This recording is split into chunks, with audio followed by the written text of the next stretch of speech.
El mundo maya, la civilización maya, fue cubierta por la selva completamente, y se podría decir que casi durante 1000 años estuvo cubierta por la selva. Los primeros rescates se deben a los conquistadores españoles, pero los conquistadores españoles estaban buscando oro fundamentalmente. Cuando Hernández de Córdoba le recomienda a Grijalbo que haga una exploración, entonces uno de sus oficiales viene a Yucatán, se internan en el corazón de Yucatán y comienzan a descubrir las ruinas de lo que se podría plantear como una gran ciudad o como un conjunto de ciudades, porque primero se va a ver lo de Yucatán. Nosotros tenemos que entender el tema de los mayas vinculando la selva con sus animales,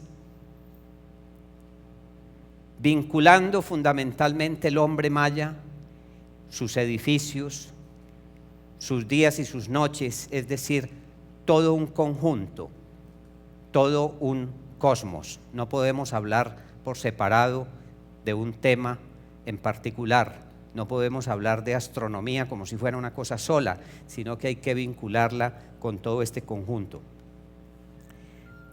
Pero la primera pregunta que uno se hace es, bueno, ¿y de dónde vinieron los mayas?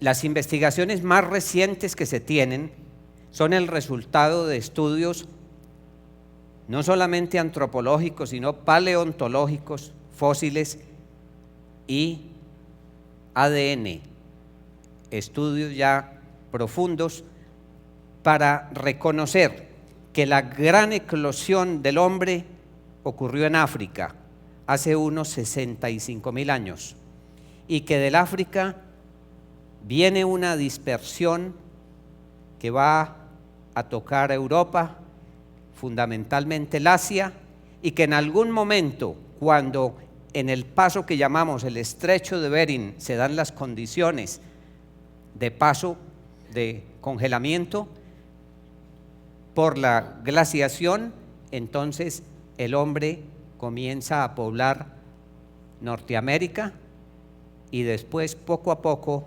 Centroamérica para dispersarse finalmente a Suramérica.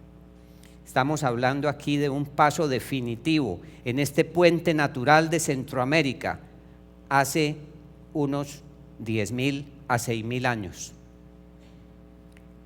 Estamos hablando de unas condiciones climáticas que favorecieron esta eclosión, y esas condiciones climáticas fueron sencillamente el final de la última glaciación.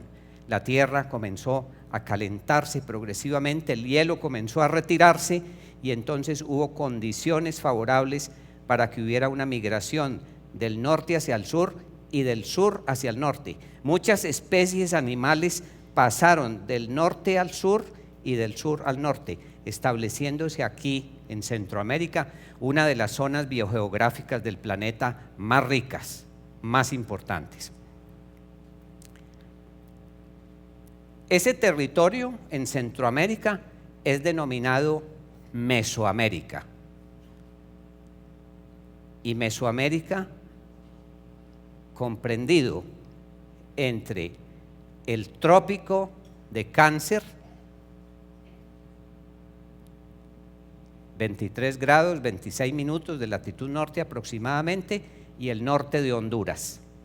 Aquí vamos nosotros a encontrar los principales asentamientos humanos. Y vamos a encontrar en esta región propiamente de Guatemala y de México hoy, pero en ese entonces esto era todo México, vamos a encontrar los principales centros mayas: Chichén Itzá en la península de Yucatán, Tikal como una de las principales ciudades, Copán en Honduras, gran centro maya. Vamos a encontrar a Palenque, una de las ciudades importantes, y vamos a encontrar aquí Teotihuacán en México, donde están las grandes pirámides aztecas. Nosotros, cuando hablamos de astronomía y de cosmología maya, tenemos que saber que estamos en una latitud intertropical, entre los 23-26 minutos al norte, trópico de Cáncer, y los 14 grados 47 minutos, ¿cierto?, de latitud norte. Esta zona es una zona fundamentalmente boscosa, exceptuando aquí la península de Yucatán, que es muy árida, muy seca, y una zona de lluvias y de cambios climáticos fuertes, de manera que es una zona pues que uno diría no es la mejor para hacer observaciones astronómicas. De suyo allí hay planetarios en Honduras, planetarios en México, varios, pero observatorios no mucho, exceptuando pues el norte de México, donde hay ya observatorios. Y aquí tenemos propiamente el área de la civilización maya. Nosotros estamos hablando de los principales centros aquí marcados: Copán, Chichén Itzá, Tikal, Uaxatún, por ejemplo, donde queda el gran observatorio solar. Aquí, con la ayuda gráfica, podemos ver pues que en la península de Yucatán está la gran pirámide de Yucatán, el castillo. Aquí en el centro tenemos la del Jaguar en Tikal, y así en diferentes partes del área propiamente maya. Estos datos son fundamentales para entender el fenómeno maya. Los primeros asentamientos comenzaron en el año 2000 a.C. y se encuentran ya algunos centros ceremoniales. Se encuentran principalmente en Guatemala, en lo que es hoy Guatemala y Yucatán. Hacia el año 250 ya de Cristo, de la época nuestra, tenemos un periodo de gran desarrollo de la cultura maya. Ya hay un desarrollo de las matemáticas, fundamentalmente la aritmética, pero es que con aritmética se pueden hacer muchas cosas. Se puede sumar, restar, multiplicar y dividir, y ese es un fundamento de la matemática con los griegos, con los árabes, con los egipcios. Se tiene también un conocimiento o un desarrollo inicial de la astronomía, porque estamos hablando de astronomía cuando hay observaciones rigurosas y cuando hay contabilidad de esas observaciones. Hay un registro, eso es un fundamento de astronomía. Vamos a tener desarrollo de la escritura, de la lengua, porque no podríamos hablar de una civilización que no tiene forma de comunicar lo que hace, y la mejor comunicación es a través de la escritura. Vamos a tener una tecnología avanzada, si se quiere, para las construcciones, como ya lo vimos en la conferencia del doctor Ignacio Arbeláez, la construcción de los edificios, y una tecnología para la construcción de los regadíos y para las terrazas de siembra. En el año 600 de nuestra era, la población maya sube a 5 millones de habitantes. Estamos hablando ya de explosión demográfica, y estamos hablando aquí de un gran desarrollo, pero al mismo tiempo de una crisis ecológica. Hay deforestación y hay erosión en las tierras, o sea que ya hay amagos de una situación muy delicada en materia alimentaria, año 600. Y en el año 840 de nuestra era ocurre un periodo de sequía, probablemente generado por un cambio climático. Entonces aquí la cosa se pone especialmente crítica porque hay hambre y hay enfermedades. Y hacia el año 900 estamos hablando del final de la época clásica de los mayas. La civilización maya entra en un declive rápido, se podría decir súbito. Para el año 909 tenemos las repercusiones de esa sequía, de esa hambruna, y vamos a ver que es la última fecha en la cual se deja una inscripción maya. Vamos a tener una situación intolerable por el hambre, por las epidemias, por las guerras internas, por la crisis pues de crecimiento de población. La sociedad maya era muy jerarquizada.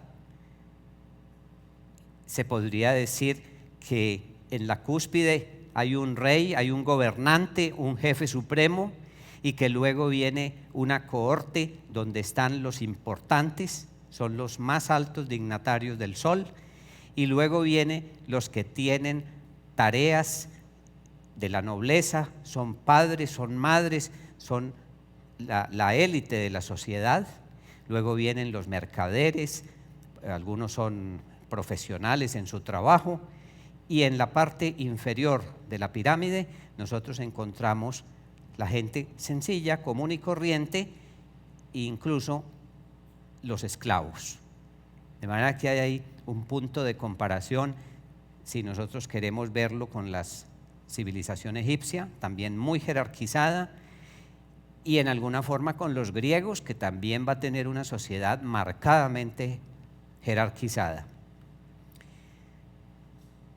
El maíz es el fundamento de esta civilización. Cuando el hombre deja de ser gregario, deja de ser cazador, recolector y siembra, entonces tenemos el fundamento de la agricultura. Y como elemento fundamental de la agricultura, de la vida alimentaria, vamos a tener el maíz que es un árbol del cielo. Y aquí empezamos a construir nuestra cosmogonía, aquí empezamos a construir nuestro cosmos, porque las plantas para los mayas son sagradas. El maíz es sagrado, el maíz tiene la potestad de un Dios. Entonces nosotros vamos a ver una sociedad que venera, que honra y que cuida sus alimentos. No solamente se alimentaron del maíz, también del frijol, de la calabaza, también comieron pescado, tortuga, animales de monte, de cacería. Era una población que se puede decir bien alimentada. El dios del maíz está representado en la orfebrería y en la cerámica maya, especialmente la cerámica. Y aquí en la exposición que tenemos, estupenda, que viene del Museo de Mérida, vamos a encontrar cerámicas que nos van a presentar precisamente al dios del maíz. Los edificios, muchos edificios, los códices, varios libros sagrados, el Popol Vuh, los libros de Chilam Balam nos van a hablar precisamente del cosmos maya.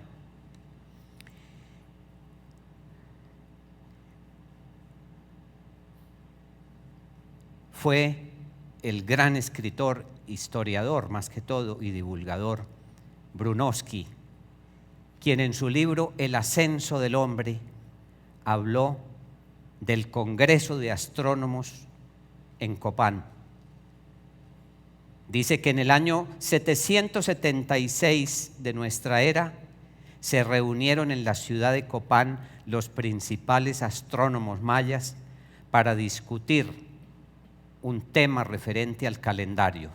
Había necesidad de ajustar el calendario para que quedaran pues ajustadas las festividades religiosas, rituales y también los periodos de siembras, de cosechas. El calendario ritual maya tiene que tener un fundamento en la observación astronómica, en la determinación de la duración del año trópico.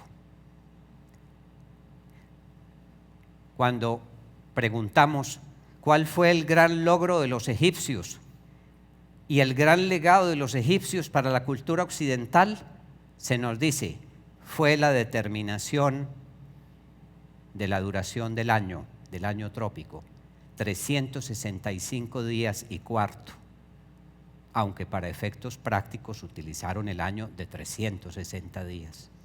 Si nosotros preguntamos el gran logro astronómico de los mayas, lo vamos a ver también en esa misma perspectiva, la determinación de la duración del año.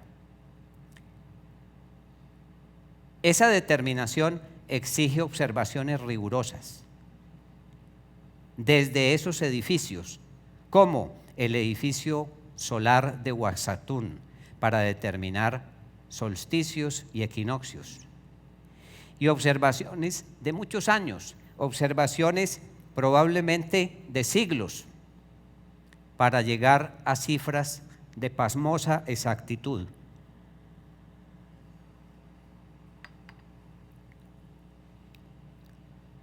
Los mayas confeccionaron varios calendarios,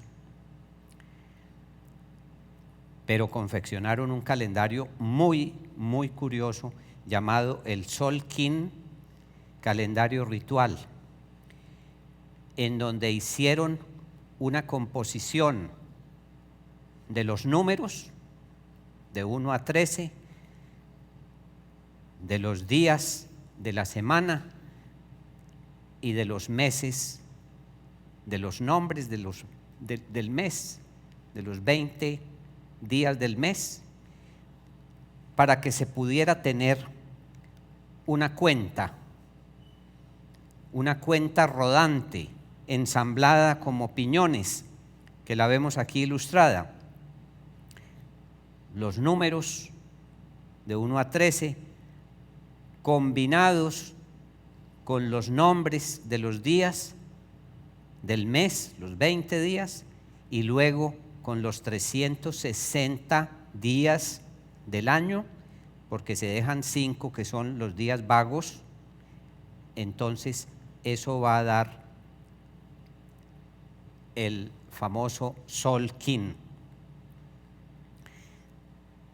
Y tenían que tener un sistema de numeración o de datación muy especial.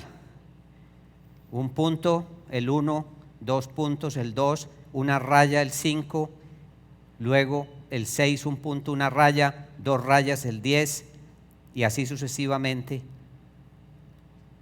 y un número abstracto, que cuando estudiamos el origen de los números, se nos dice que vino de la India. ¿Quiénes aportaron el 0 a la humanidad? Se nos dice los hindúes. Entonces aquí hay otro tema interesante para investigar, cómo los mayas captaron esa abstracción del 0, que amplifica cuando multiplica o que reduce cuando divide. Es decir, 1 sobre 0 da infinito. Es decir, esa abstracción matemática, ¿de dónde les vino? ¿Cómo les llegó? Esa es una gran inquietud. Y entonces se dedican a hacer unas cuentas que bien reciben ese denominativo, la cuenta larga. Un día es el kin, 20 días es el huinal, 360 días el tun, 7.200 el catún y 144.000 días el bactún. Entonces vamos a encontrar en los mayas un tema, y es la obsesión del tiempo. Los mayas están obcecados por marcar el tiempo y obcecados con cifras a veces millonarias en esta marcación del tiempo. Vemos los nombres de los días en el calendario Sing, Xolquín, nombres muy simpáticos: el 1 Imix, 2 Ik, 7 Manik, 8 Lamat, etc. El calendario Aaf, ¿cierto? los 18 meses de 20 días para 360 días. Y el ensamblaje. Entonces, sintetizando, la rueda del calendario maya combina un nombre del día, un día del mes y un nombre de mes que se repite cada 18.980 días. Todo esto se pone a rodar, a rodar, a rodar. ¿Cuándo se vuelve a repetir una fecha? A los 18.980 días, para volver a comenzar. Las pirámides fueron aprovechadas, muchas de ellas con fines astronómicos. Esta, por ejemplo, que es la pirámide del Castillo en Chichén Itzá, marca los equinoccios en primavera, y viene mucha gente aquí a Yucatán para ver el espectáculo de la sombra que parece descender por uno de los flancos de la pirámide, el equinoccio. Aquí tenemos la estrella Sirio, la constelación del Can Mayor sobre el templo del Jaguar. Entonces, estamos frente a una civilización que no solamente contempla los astros, sino que sigue el curso de ellos para organizar su vida social, su vida económica, su vida política. ¿Dónde más tenemos nosotros la información astronómica? La información fiel para decir que los mayas fueron astrónomos. Vamos a tenerla en los códices. Un códice llamado de Grolier, otro de Madrid, por estar en estas ciudades, el otro en París, y el más importante de todos, el Códice de Dresde. Este códice o libro que parece como un acordeón porque está plegado, está hecho en papel de amate, y sobre ese papel se pone cal y sobre eso se pinta. Ese códice está en la ciudad de Dresde, en la Biblioteca Real de Dresde, Alemania. Esta es la forma de esos códices. Entonces aquí pueden ver ustedes los glifos, las fechas señaladas, aquí ven el 0 y ven ustedes que se trata de un calendario muy especial porque es un calendario ritual. El códice está mostrando unos detalles que obedecen al ritual.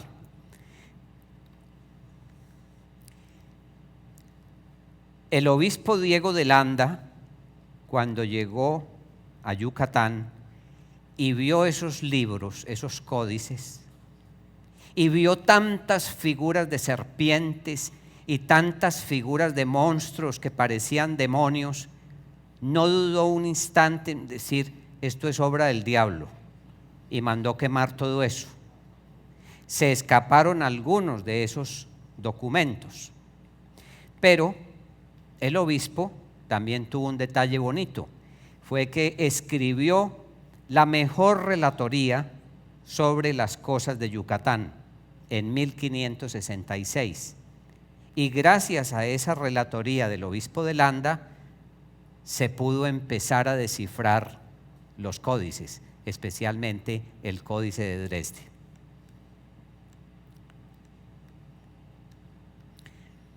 Pero ¿quién vino a divulgar? ¿Quién vino a contar así en un auditorio como este, lleno de gente ávida de conocimiento? Alexander von Humboldt. Humboldt había llegado a este continente, a las colonias de la América hispana, española, en 1799. En ese momento tenía 30 años. 30 años es plena juventud, con un compañero que tendría 25, 26, Amadeo Bonpland, botánico. Entraron por el Orinoco, hicieron todo un viaje de exploración por lo que hoy es Venezuela, después regresaron, descansaron en Cuba, pasaron a la isla de Cuba, y allá dijeron: vamos a bajar a conocer a Mutis en Santa Fe de Bogotá, y de paso seguimos al Ecuador y a Quito para tomar el barco del capitán Baudin en Guayaquil y hacer un viaje de circunnavegación. Entonces se vienen, hacen este viaje, visitan a Mutis en Bogotá, están casi 2 meses y luego siguen al sur, entran a Ecuador, luego Perú. Humboldt se sorprende con el camino de los incas en Cajamarca, con todas las construcciones incas que ve, y luego, después de terminar el periplo por América del Sur, en Perú, suben en barco, por decirlo así, subir al hemisferio norte para llegar a México y sorprenderse con las ruinas, las pirámides de Teotihuacán, Cholula, demás, que les llamaron poderosamente la atención.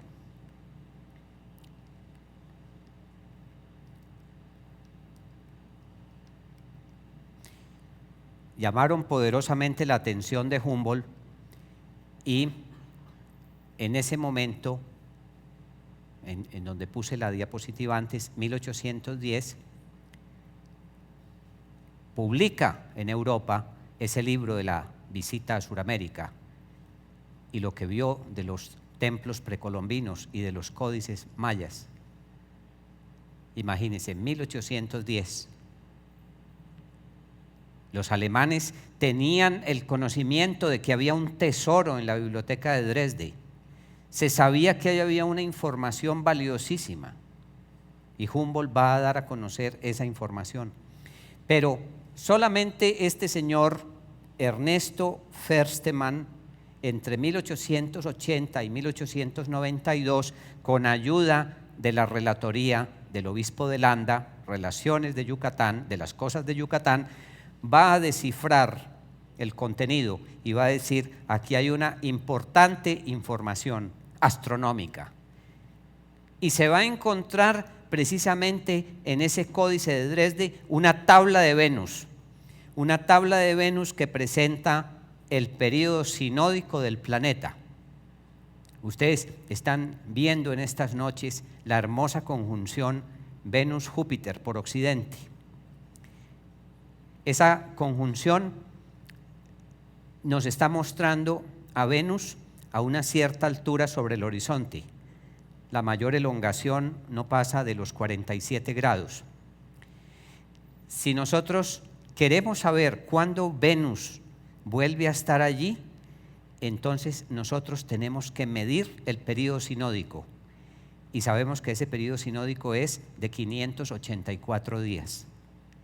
Y vamos a tener que percatarnos de que Venus aparece de esos 584 días del periodo, unos 250 por el horizonte vespertino, por occidente, y unos 260 por el horizonte matutino, y el resto está invisible. Sumando todo eso da 584 días.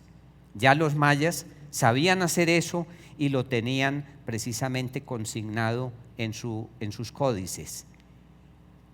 Y les llamaba poderosamente la atención el planeta Venus, que representaba para ellos a Kukulcán, y le temían. Y le temían porque era muy peligroso, sobre todo en el orto helíaco, es decir, en la primera salida por la mañana. Decían que podía herir con flechas a la gente, que podía producir enfermedades, que podía producir daños severos. Entonces había que hacer ofrendas. Por eso los sacerdotes astrónomos manejaban estas tablas para manejar los rituales y conjurar esos peligros. Y una de las manifestaciones humanas para conjurar esos peligros eran los sacrificios humanos. Y nosotros vamos a ver en los mayas a un pueblo que sacrifica personas, jóvenes, mujeres, niños, hombres en plena juventud, los sacrifica como ofrenda a los dioses para evitar precisamente esas represalias. Entonces, fíjense ustedes que no es una astronomía como la de los griegos de Jonia, la astronomía de Tales de Mileto, de Anaxágoras, de Anaxímenes, la astronomía de Eudoxio. No, ellos explicaban la naturaleza, el fenómeno por la naturaleza misma. Aquí hay una aplicación de esta astronomía a lo que bien pudiéramos llamar astrología, es decir, a una práctica adivinatoria. La conjunción que estaba mencionando, aquí muy bonita, para que no se la pierdan en estos días, Júpiter-Venus. Y también tenían en este códice de Dresde consignado las tablas de los eclipses. Se sabe que los eclipses se producen en una serie que fue descubierta por los babilonios, la serie de Saros, y que esa serie de Saros es una serie en la cual se repiten todos los eclipses. Hay una serie de 11 años y hay una serie un poco más larga, la serie de Metón o Metónica. Aquí vemos que los mayas observaron durante un periodo de cerca de 32 años 405 lunas nuevas. Y si ustedes dividen esas 405 lunas nuevas por los 32 años, van a calcular la fase de luna nueva con pasmosa exactitud de 29 días.5 aproximadamente. Una cifra más exacta que la de Ptolomeo, hablamos del astrónomo alejandrino. Imagínense ustedes un eclipse de sol, cuando las máximas divinidades son el sol y la luna y el maíz, que de pronto entren en conflicto, que de pronto desaparezca la luz radiante del sol en un eclipse. Esto causaba pavor. Podía ocurrir perfectamente el fin del mundo. Entonces ellos tenían que tener unas tablas de alerta para predecir que venían los eclipses. No podían saber exactamente en qué parte va a ocurrir el eclipse, pero sí saber que ese año, en determinada fecha, habría de ocurrir un eclipse.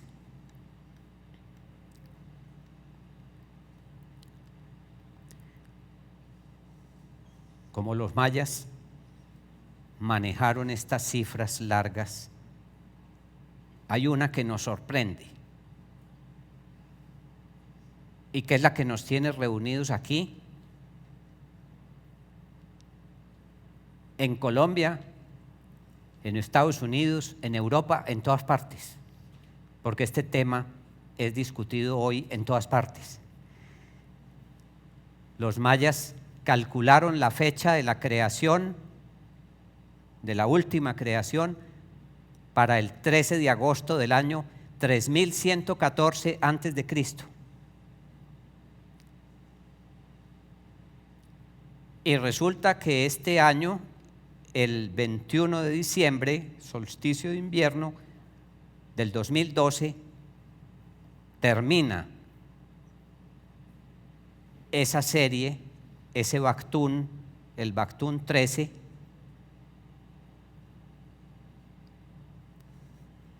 para comenzar un nuevo ciclo. ¿De dónde sacaron los mayas esta cifra? Agosto 13 del 3114 antes de Cristo. Yo ya he contado esta anécdota a algunos. Tenía especial interés en conocer algo sobre la astronomía hindú y la astronomía china. Y me entré a una librería hace ya algunos años en París que vende libros viejos. Vi el libro de Jean Viot. Ese libro es una traducción de los padres jesuitas que habían estado en la India como misioneros y que habían hecho contacto con los astrónomos hindúes. ¿Y cómo es que me pongo a leer ese libro? Pues es un libro perezosito de leer porque es una traducción del sánscrito al francés y esos términos son a veces difíciles. Y de pronto me encuentro yo con esta cifra, el año 3100 antes de Cristo, comienzo de la Edad de Hierro. Y yo digo, caramba, pero qué coincidencia. ¿Cómo es posible que en la cosmovisión hindú, brahmánica, esté esta cifra, esta misma cifra que tienen los mayas? Entonces hay ahí ese interrogante. ¿De dónde sacaron los mayas eso si no tuvo alguna influencia oriental, si no tuvo alguna influencia hindú? Ya habíamos mostrado las construcciones en pirámide, el cero, y ahora mostrar esto en la cosmovisión hindú maya. Interesante. Esos libros, si ustedes los quieren consultar por internet, son los Surya Siddhanta, Surya con Y, Surya, y Siddhanta con S, doble D, T-H-A, Siddhanta, los Surya Siddhanta, que son los compendios de la astronomía hindú. Ahí pueden ustedes consultar, inclusive está publicado en internet el libro del Surya Siddhanta. Y ahora viene la cosmogonía propiamente dicha. El Popol Vuh es un libro que se escribe en la época de la conquista española, pero con toda la tradición maya, con todo el respeto por la tradición maya. ¿Y qué dice el Popol Vuh sobre la creación? Yo no lo voy a leer total ni literalmente porque sería fatigoso, pero dice más o menos así. Esta es la relación de cómo todo estaba en suspenso.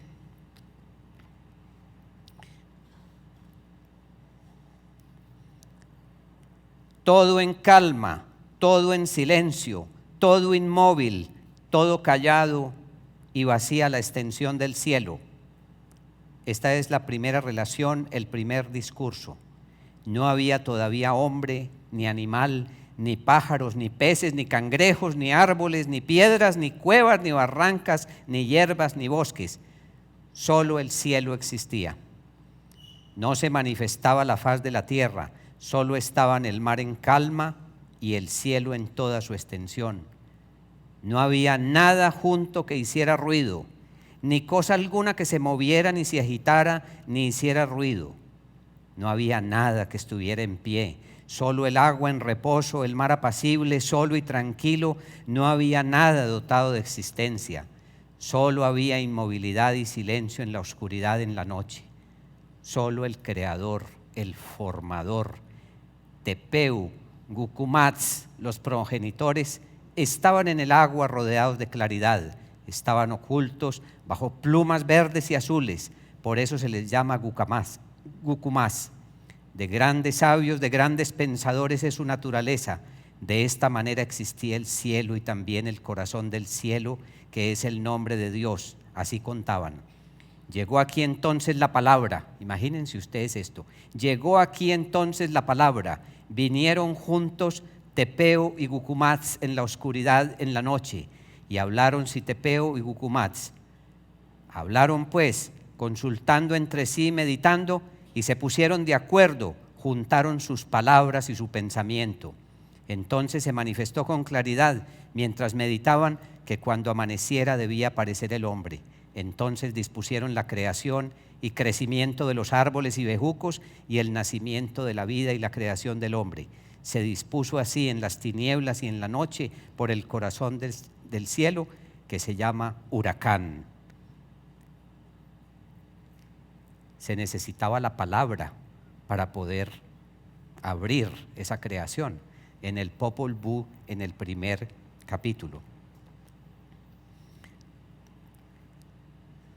Y entonces, ¿cuál va a ser el símbolo tangible de esta creación?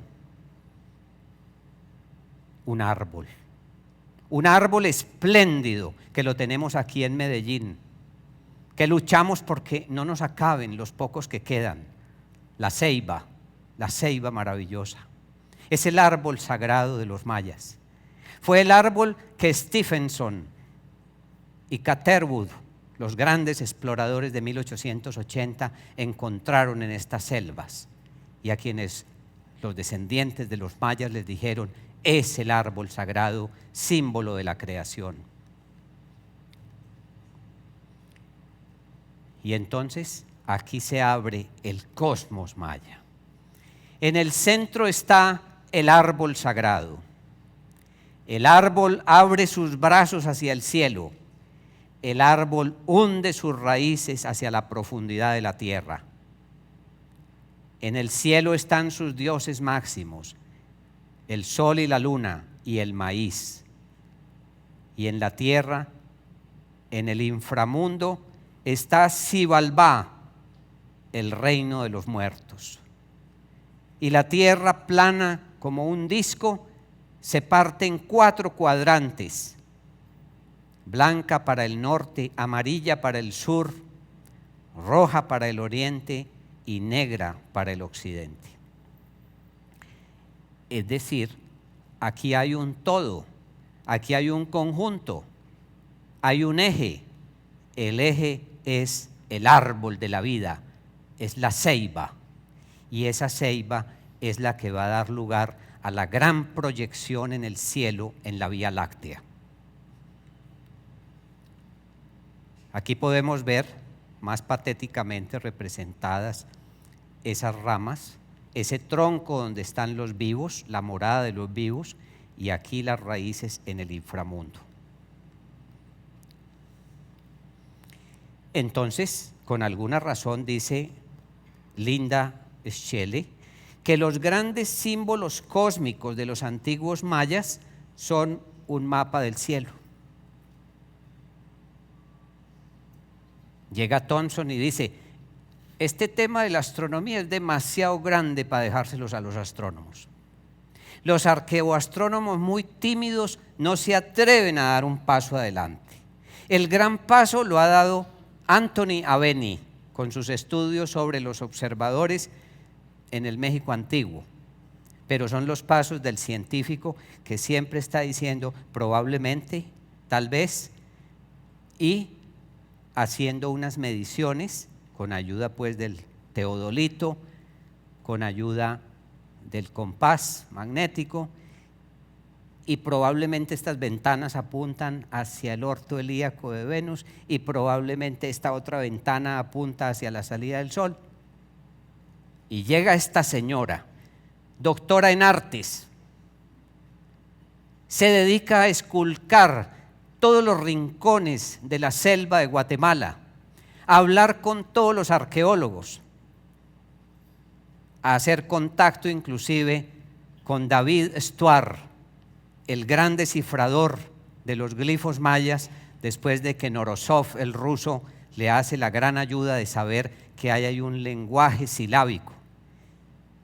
Y esta señora se va al computador con el programa de astronomía de la época, el EZ Cosmos, se va al planetario de Nueva York, al Hayden, se va al planetario Hansen de Salt Lake, y les dice: miren, es que aquí lo que hay es una cosmovisión.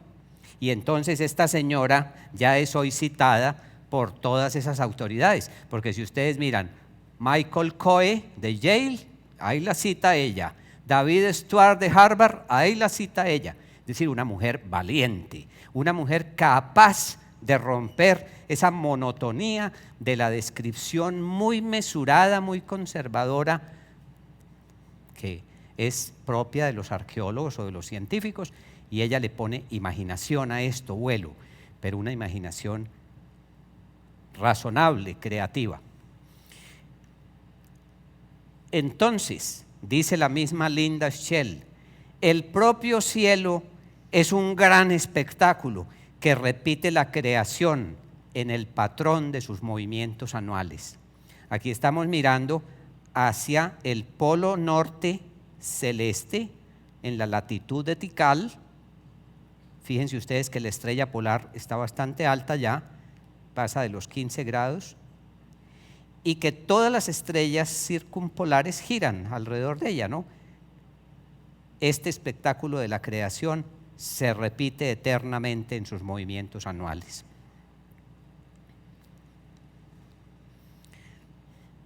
Pero entremos aquí con el plato fuerte de la noche: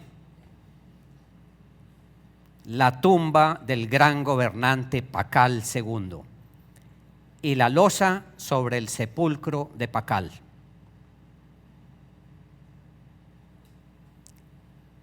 Hace muchos años, 1982, José Argüelles escribió el libro El Factor Maya. Y un poco antes, Erich von Däniken había escrito un libro sobre las civilizaciones precolombinas. Y se había generado una idea: los mayas son extraterrestres. Los mayas no son de este planeta. Los mayas vinieron probablemente de las Pléyades. Entonces, una de las pruebas que se ha esgrimido por quienes así dieron rienda suelta a su imaginación, a la ficción, ha sido la de la piedra del sepulcro del gobernante Pakal el Grande en Palenque, año 603 al 683 de nuestra era, porque aquí vieron a un astronauta operando los botones de una nave espacial. ¿Y cómo puede suceder eso? Eso sucede. Y voy a decirles por qué sucede. La mayoría de ustedes son muy jóvenes, están entre los 20 y los 30 años, pero nosotros vivimos una tensión bélica en los años 60 aterradora. Rusia y Estados Unidos iban a entrar en una guerra atómica. Y luego, todo el periodo después de la Guerra Fría fue una tensión permanente, el armamentismo nuclear. Cuando hay una tensión espiritual de esta naturaleza, el inconsciente dispara libremente símbolos, dispara, como decirlo así, señales SOS. Y mucha gente pensó: si no vienen de afuera a ayudarnos, entonces ¿quién nos va a salvar? ¿Quién nos va a ayudar? Esa imaginación desbordada también es propia de autores de ciencia ficción y a veces se cumple, el caso de Julio Verne. Pero no es el mejor camino para hacer un estudio, llamémoslo así, científico de las cosas, porque de pronto nos puede dominar esa imaginación. Sabemos que la Vía Láctea, en términos hoy de la astronomía moderna, es un brazo de nuestra galaxia. Y ellos vieron en estas zonas oscuras, ¿cierto?, la región oscura de Silbaba, el mundo del inframundo. La Vía Láctea fue considerada por los antiguos habitantes de la India, fíjense esta otra analogía, como el camino que tuvo que seguir Arimán para llegar a sentarse en su trono celeste. Angria Mainyu o Arimán, hermano gemelo de Ahura Mazda, la lucha entre el bien y el mal representada en estos gemelos. Y es que aquí en el Popol Vuh, ¿acaso no encontramos la historia de los gemelos de la creación? Los gemelos que estaban jugando el juego de la pelota y que molestaron a los dioses del inframundo, a los de Xibalbá, y que los llevaron allá para castigarlos. Es que aquí no vamos a encontrar en esos gemelos el tema del bien y del mal. Fíjense ustedes, en el Popol Vuh maya, y esta analogía que les acabo de mostrar. El Popol Vuh relata las hazañas de los dos hermanos gemelos, Wanapú e Isbalanqué, vencedores de las fuerzas malignas e hijos de una de aquellas mujeres que, pese a su virginidad, los concibió de manera milagrosa. Miren el mito. Wanapú, uno de los gemelos inteligente, poderoso, dominaba todas las artes ocultas. Isbalanqué, uno de los gemelos inteligente, poderoso, dominaba todas las artes ocultas. La Vía Láctea recibió entonces dos denominaciones dependiendo de la fecha en que fuese visible. La Vía Láctea hacia el centro, en la constelación de Sagitario, como sabemos, era visible en el período de lluvias y florecimiento de los árboles. De aquí que haya sido llamado el árbol del mundo Huacachán, la ceiba majestuosa de donde proviene la vida. Para los meses de verano recibía el nombre de la serpiente blanca deshuesada, Cahuac. Y aquí los gráficos que hace Linda en el computador y que ustedes pueden hacer con el programa Stellarium o con el programa Starry Night si a ustedes les provoca, porque pueden poner esas fechas y ven ahí estos gráficos.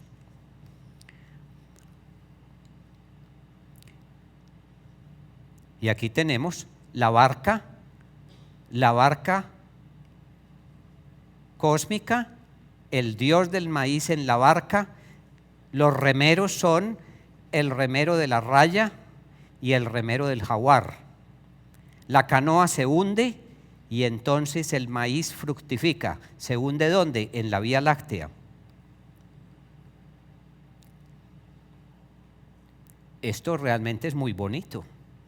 Es muy bonito, porque fíjense ustedes, sacar todo esto del mito, del Popol Vuh, de los glifos, y luego comparar, leer esas estelas, esas fechas, e ir descubriendo que ellos tuvieron una cosmogonía, que ellos tuvieron un cosmos.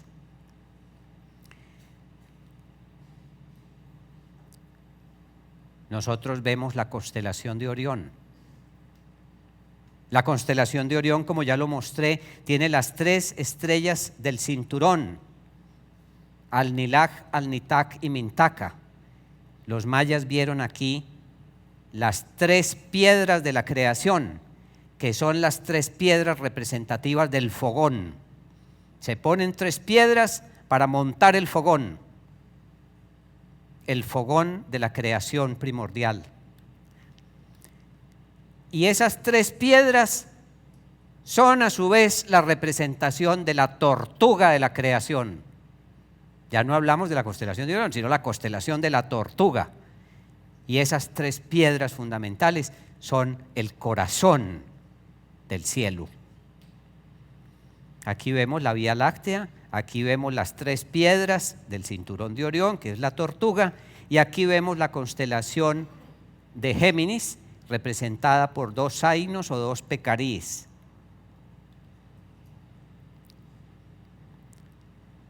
Ahí está esta señora valiente que muere prematuramente de un cáncer de páncreas cuando estaba en el vigor de su trabajo profesional, cuando estaba dando lo mejor de su vida en el develamiento del cosmos maya. La constelación de Orión en una noche despejada en Tikal, las estrellas de los hombros del gigante, las piernas, las 3 piedras del cielo y la espada del cinturón de Orión. Tikal, en un día soleado, cuando ya los arqueólogos han rescatado, clasificado, datado las pirámides y lo que debieron ser las ceremonias fastuosas, religiosas en esas pirámides. Hoy los mayas, los descendientes de los mayas, nos piden una cosa, y es que tomemos la naturaleza como un todo, de la cual nosotros somos parte.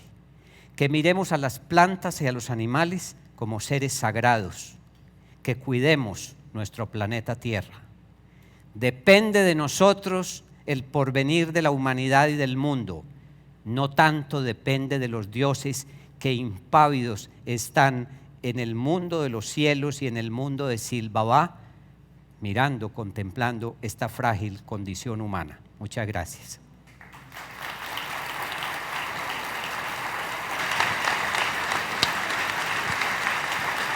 Muchas gracias.